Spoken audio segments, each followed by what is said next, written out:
Değerli izləyicilər, videonu bəyənib kanala abunə olun ki, hər kəs son xəbərlərdən anında məlumatlansın. Qapqara verilişinin yeni buraxılışı yayımlanıb. Proqram bu dəfəki buraxılışının qonağı əməkdar artist, aktrisa Vəfa Zeynalova olub. O, canlandırdığı obrazlardan, kafe açmağın onun həyatına gətirdiyi dəyişikliklərdən, övladları ilə münasibətlərindən, eləcə də gənc qalmasının sirrindən danışıb.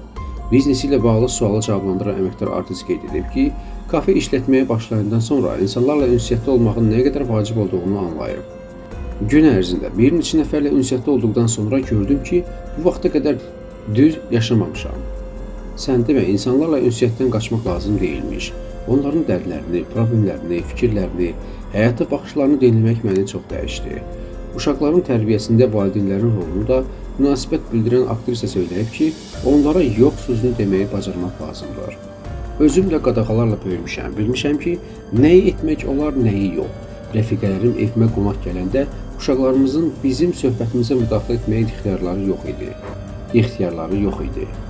İndi isə görürəm ki, hansısa rəfiqəmlə söhbət edəndə onların uşaqları bizə imkan vermir. Qoy mənə geridə qalmış desinlər, amma uşaq öz yerini bilməlidir.